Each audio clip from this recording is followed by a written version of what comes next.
King at Richmond Street. Sa mga gustong pumunta ng train station dito sa London, Ontario, downtown, sasakay lang po kayo ng bus. Kung madadaanan kayo ng bus number 5, baba kayo ng King Street at Richmond Street. King at Richmond Street. Ayan na. Ito na guys, oh.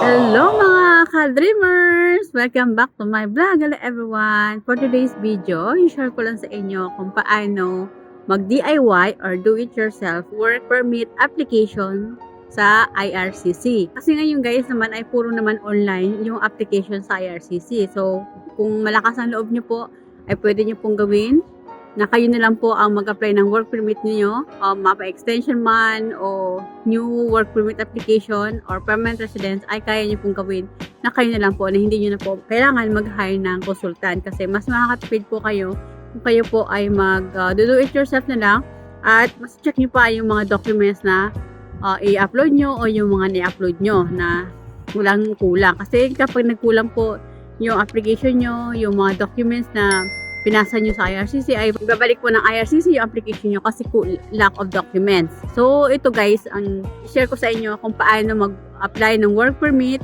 online application. So, una, kailangan nyo munang mag-create ng GCK. Okay? So, kailangan mag-create kayo ng GCK para makapag-start kayo ng online application nyo para sa inyong work permit. Tapos, kapag nakapag-create na kayo ng GCK nyo, ay kailangan nyong i-take down note yung mga security question doon, kasi kapag mag-check kayo ng application nyo ay lalabas po yun. Kung alin po yung itatanong sa inyo ni IRCC, ay kailangan nyo po tandaan kung ano po yung password doon sa security question na ginamit nyo. And then, bago kayo mag-apply ng inyong work permit online, ay kailangan na sigurado na kayo sa mga documents na dapat nyong i-upload. Okay? I-share ko din sa inyo kung ano yung mga documents na in-upload ko doon sa work permit application na ginawa ko. At dahil sa employer ko po ay tinulungan niya po akong mag-compress sa mga documents. Kaya po naging successful yung application namin ng work permit sa IRCC. So, ito yung mga documents guys na in-upload namin doon sa IRCC.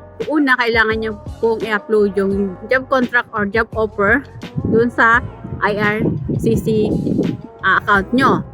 And then, syempre, LMIA ako, o Labor Market Impact Assessment, ay kailangan din po yun i-upload doon sa account. Nakalagay naman po doon, napaka straightforward ng application ng IRCC doon sa online.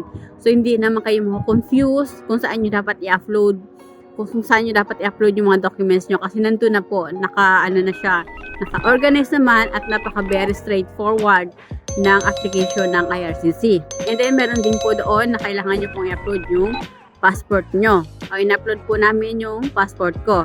And then, nag-provide din po ako ng digital 2x2 pictures doon po sa account. And, kailangan nyo din po mag-provide ng documents na kayo po ay eligible doon sa work na ina-applyan nyo para ma-convince nyo si IRCC. So, dahil po ako ay caregiver po ang magiging job ko na, ay nag-upload po kami ng caregiving NC2 na proof na kaya ko pong gampanan yung work na ina-apply ko sa IRCC para mabigyan niya ako or ma-approve niya yung work permit ko. And then, meron din dun guys na client information. Doon sa client information, pwede kayo mag-download doon ng mga documents na hindi na naubusan kayo ng space doon sa ibang pag-upload ng mga documents. So, doon sa client information, ang in-upload ko doon ay marriage certificate, college certificate, PUR ko, mga certificate ko. Actually, hindi ko na in-upload yung past experience ko, yung like reference letter or certificate of employment, kasi nga hindi na siya kasya. Hindi ko na rin na-upload yung birth certificate ng anak ko kasi nga hindi na po nagkasya sa space. Kasi 4 MB lang ang kailangan ni IRCC sa mga documents. And then, ang pinilapan lang namin guys na form ay Form IMM 570 kasi nasa Canada na po ako. Inside Canada ako, and then mag-apply po ako ng new permit. At the same time po ay same employer lang po ako. Same address, same employer, same everything. Ang nag-change lang po ay yung aking job. So, ibig sabihin, papalitan lang po yung job title ko. Tapos, ang binayaran ko lang guys ay 155 Canadian dollars. Government fee lang po yan para sa aking work permit. So, ay laki po ng natipid ko sa online application ko na ako lang po ang gumawa at sa tulong ng employer ko na nag-compress ng mga documents ko kaya naging successful po yung online application namin para sa aking new work permit as caregiver. Ang ano dyan guys, ang kagandahan guys, after 24 hours ay nagkaroon na po ng response yung IRCC na nagpadala na rin po sila ng correspondence letter na yung biometrics ko ay valid until March 15, 2033. Ganun po kabilis yung response ng IRCC po dun sa work permit application ko. Tapos hindi pa yan guys. Ang IRCC po ay binigyan niya po muna ako ng work permit extension as a housekeeping. Kung ano po yung work ko present ay binigyan niya po na extension until September 15, 2024 while naghihintay po akong ma-approve ng IRCC yung aking new work permit as caregiver. Yes guys, ganun po kabilis yung response ng IRCC sa application ko para sa aking new work permit. Kahit hindi po ako nag-ask o nag-file ng extension for my housekeeping work permit ay binigyan po nila ako ng extension for work permit as a housekeeping while ako po ay maghihintay na ma-approve yung aking new work permit. So, ganun guys, kabilis yung naging application ko. Hindi ko po in-expect na magbilis po magkakaroon ng update yung account ko sa IRCC. So, ngayon guys, ay waiting na lang po ako ma-approve ng IRCC yung new work permit ko as caregiver. Sana nga po ay ma-approve na po niya soon. Sana ipagkaloob na po sa akin ni Lord na ma-approve na po agad yung aking new work permit at ipagkaloob na po ng IRCC yung aking new work permit as caregiver. Kasi guys ay mag-change na rin po yung salary ko, salary rate, and then saka yung mga benefits. Okay? Kasi as a caregiver po ay magkakaroon na rin po ako ng overtime pay kapag lumagpas po ako ng 44 hours for 5 days working. So, magkakaroon po ako ng 27 Canadian dollars sa excess hours na trabaho ko.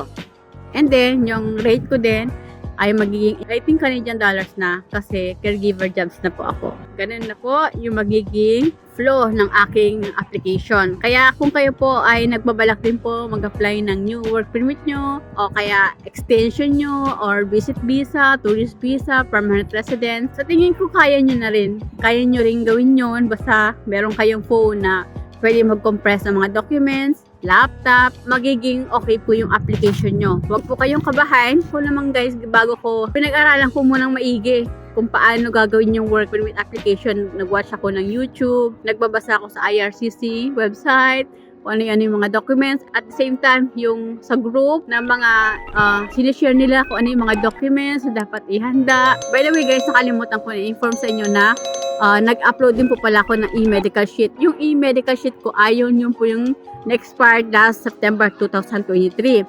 Kasi doon sa IRCC app website ay kapag nag-ano ka po ng medical ay valid po for 5 years. So, until October 7, 2024, rules na yan ng IRCC about sa medical dito sa Canada. So, hindi na po ako nag-undergo ng medical dito sa Canada. Pero, let's see kung mag-change. Pero sabi dun sa application portal ko ay hindi ko na daw po kailangan ng medical. So, ayun po. As of now, yung aking application ay nasa progress po. So, wish me luck guys. Sana ma-approve na po yung aking application. At makuha ko na po yung new work permit ko as caregiver. So, yun lang guys. Na-share ko lang sa inyo kung paano mag-DIY work permit application sa IRCC. At ang ano nito ay laking tipid po.